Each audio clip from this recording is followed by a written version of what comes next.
Big changes are coming for student loan borrowers in America. Are you ready?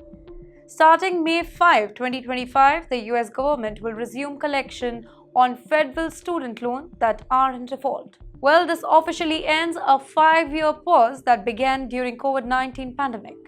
Today, over 5 million borrowers are already in default, and with the collection restarting, many could soon face serious consequences such as wage garnishment, seizure of tax refund, and even the reduction of social security payments. Do you remember before pandemic, these harsh measures were a reality for borrowers who defaulted? However, in March 2020, the government paused collection and successive administration. Both Trump and Biden extended the relief several times. Now, under Education Secretary Linda McMahon, the Department of Education says that it is time to restart collecting the funds to protect the financial health of the nation and the interest of taxpayers. But what does the landscape really look like today? Well, about 5.3 million Americans are already in default, with another 4 million on the verge of it. Perhaps most alarming, less than 40% of all student loan borrowers are making their payments on time. The government also plans to resume forwarding the names of defaulters to the Treasury Department, which can seize tax refunds and federal benefits after just 30 days' notice. Wage garnishments will also resume, putting additional pressure on already vulnerable population. Now, naturally, this decision has reignited fierce backlash.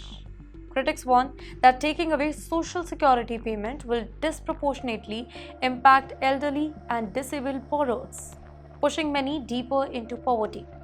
While the Education Department emphasized that there are safety nets that are available, such as income-driven payment plans and loan rehabilitation program, and many experts argue that these options are often confusing, bureaucratic, and difficult for low-income families to navigate. The issue is not merely financial, by the way, it is deeply political too. Democrats and student loan advocates argue that restarting collection betrays the most vulnerable, those who had pinned their hopes on President Biden's ambitious but ultimately court-blocked student loan forgiveness law.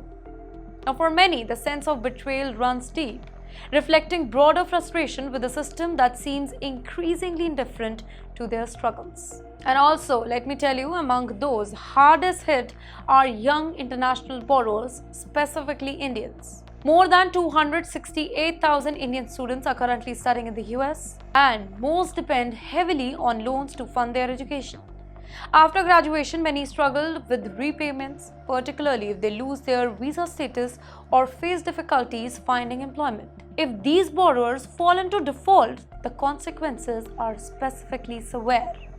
Wage garnishment, potential forced departure from the US, and even legal complications for family members back home in India who may have co-signed their loans. At this critical moment, borrowers are being urged to act fast. They should contact the default resolution group to negotiate payment plan, explore income-driven repayment option that adjust monthly payments to fit their current income, and stay vigilant for official communication from the Department of Education. You know, one vital strategy is loan rehabilitation, a program where borrowers can make 9 on-time payments within 10 months to bring their loans back into good standing. However, it is very important to remember this opportunity can only be used once. And yes, forced payments through wage garnishment do not count towards rehabilitation. Ultimately, the student loan crisis in America is more than just a financial challenge. It is a systematic issue. With less than 40% of borrowers up to date on payments and millions sinking deeper into financial distress, the current system appears increasingly unsustainable. For many Indian students and immigrant families, it is a time filled with fear, tough decisions, and the urgent need for action. The clock is ticking. The real question is, how will you respond?